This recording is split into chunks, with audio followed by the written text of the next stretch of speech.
हाय viewers, मैं मुन्नाकर बोल रहा था जीएसटी प्रैक्टिशनर। आज का जो इन्फॉर्मेशन रहेगा ना, नोटिफिकेशन रिसेंटली अपडेट हुआ है पोर्टल में। और जो नोटिफिकेशन है related to e commerce business का, ई कॉमर्स बिजनेस को सिंप्लीफिकेशन करने के लिए दो नोटिफिकेशन आया है। नोटिफिकेशन नंबर 36/2023 और नोटिफिकेशन नंबर 37/2023। चलिए चलते हैं पोर्टल में, देखते हैं क्या है वो नोटिफिकेशन को निकाल के थोड़ा रीड करते हैं। CBIC simplifies procedure for e-commerce operators and unregistered by composition taxpayer। जो लोग ई कॉमर्स बिजनेस में जुड़ना चाहते थे, कंपोजिशन आगे तो पहले तो नहीं हो पाता था, आगे ये जो नोटिफिकेशन आया है इफेक्ट डेट फ्रॉम 1 अक्टूबर 2023। 1 अक्टूबर 2023 से जो लोग कंपोजिशन डीलर है थ्रू ई कॉमर्स सेल कर सकते हैं। चलते हैं डिटेलिंग करते हैं क्या नोटिफिकेशन आया है। In recent developments the central board of indirect tax and customs has issued two crucial notification, namely notification number 36/2023, central tax notification number 37/2023, central tax, both dated August 4th 2023.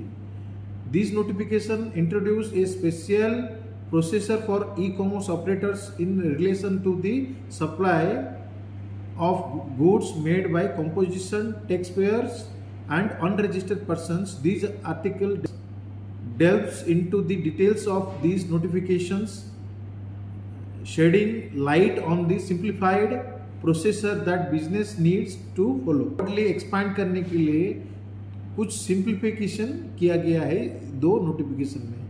जो पहले e commerce through business करते थे, registered dealer होते थे, अभी उसमें add किया गया है कंपोजिशन डीलर भी, और जो रजिस्ट्रेशन नहीं है जिसकी रजिस्टर्ड डीलर भी आपका ई कॉमर्स थ्रू होके बिजनेस कर सकते हैं।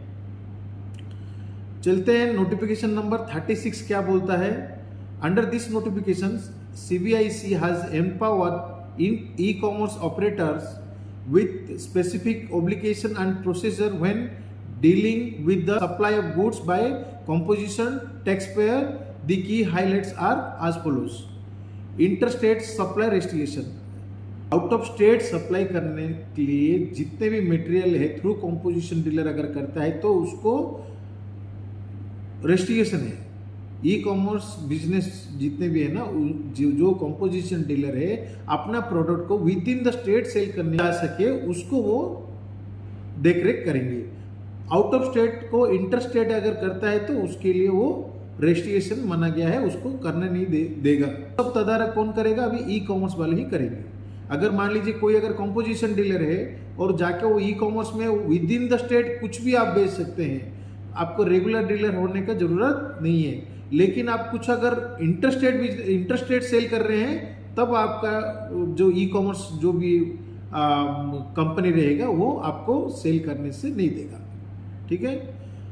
सेकंड नंबर में TCS, जो भी वो आपका ई कॉमर्स कंपनी रहेगा, ई कॉमर्स कंपनी का TCS कलेक्ट करने का ड्यूटी रहेगा from composition dealer.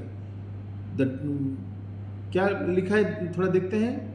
E commerce operators are now tasked with the responsibility of collecting TCS in relation to the supply of goods made by composition taxpayer. कुछ भी अगर composition dealer cell कर रहा है तो उसका जो TCS कलेक्शन का जो ड्यूटी है वो ई कॉमर्स कंपनी का रहेगा।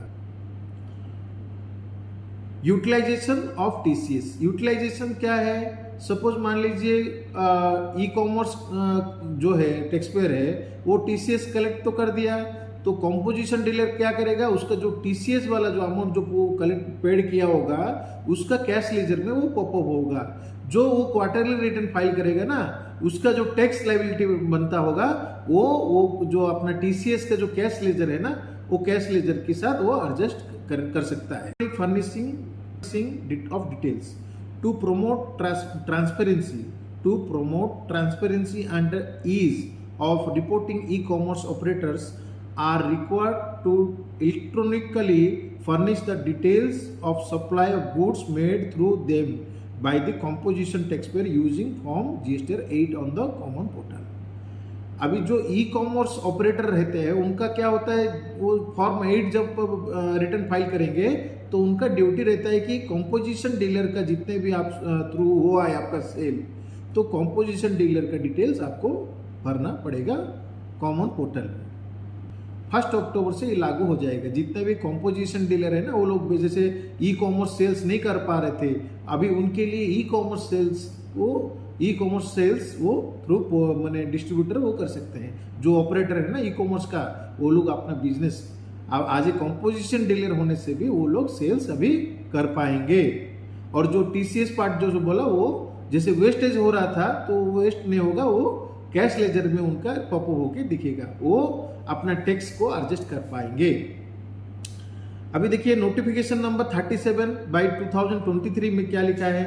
Similarly CBIC has issued notification number 37/2023 central tax to outline the special procedure for e-commerce operators in relation to the supply of goods made by unregistered person.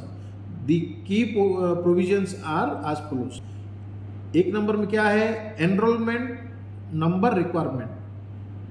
अगर मान लीजिए कोई भी unregistered dealer है, उसको registration नहीं है बट एनरोलमेंट नंबर है उसके पास है, जो टेम्पररी रजिस्ट्रेशन नंबर बोलते हैं ना, TRN कुछ भी हो गया, तो चलिए देखते हैं।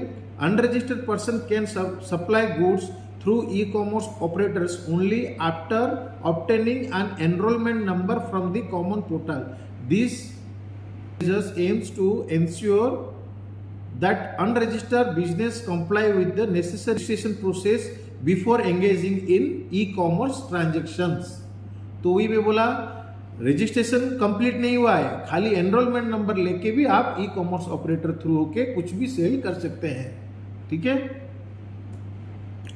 नंबर 2 में देखिए, no tax collection at sources. In contrast to the previous notification, e-commerce operators are not allowed to collect tax at sources under section 52 of the CGST Act. Under section 52 of the CGST Act concerning supplies made through unregistered persons, this exemption streamlines the tax collection persons for unregistered supplies। अभी सोने पे सुहागा, अगर आपका registration complete नहीं हुआ, खाली enrolment number है, एनरोलमेंट नंबर थ्रू होके आप क्या करेंगे, ई कॉमर्स जितने भी ऑपरेटर है ना, उनके थ्रू होके आप सेल करिए। ऊपर से आपको कोई TCS भी कलेक्शन नहीं करेंगे वो लोग। 3 नंबर में क्या लिखा है, electronic reporting. E commerce operators are required to furnish all the details of supplies made through unregistered persons in the statement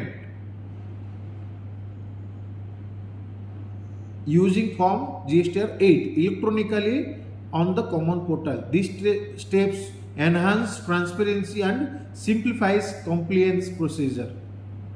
Obviously अगर आप रजिस्ट्रेशन नहीं मिला अभी तक आपको और आप बिजनेस भी शुरू कर दिए, एक ग्रेट है।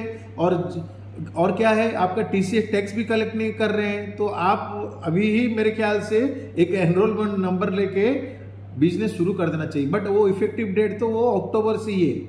अभी आज ये नोटिफिकेशन ये कब आया, ये 4 अगस्त 2023 को ही आया है। उसमें क्या प्रावधान किया है, जितने भी अनरजिस्टर्ड, आपको रजिस्ट्रेशन नहीं मिला बोलने से आप अनरजिस्टर्ड हो गए, खाली एनरोलमेंट नंबर लेके कॉमर्स ऑपरेटर होके आप अपना बिजनेस शुरू कर सकते हैं। अभी जो कॉम्पोजिशन डीलर थे वो बिजनेस नहीं कर पा रहे थे बिकॉज ऑफ आप रेगुलर डीलर नहीं थे, ई कॉमर्स ऑपरेटर थ्रू नहीं कर पा रहे थे, तो उनके लिए एक मौका है। और आपका जो TCS है उसको भी यूज हो जाएगा, वो अपना जो मैंने लॉस हो रहा था उसको भी नहीं होगा। और दूसरा, आपका एनरोलमेंट नंबर लेके तुरंत आप बिजनेस शुरू कर सकते हैं, आपको रजिस्ट्रेशन के लिए वेट नहीं करना पड़ेगा। ठीक है। तो आशा करता हूँ ये वीडियो आपके लिए यूजफुल रहेगा और रिक्वेस्ट करता हूँ प्लीज़ सब्सक्राइब करिए मेरे चैनल को और ये वीडियो को शेयर करिए फॉर अवेयरनेस। ठीक है, थैंक यू, जय हिंद।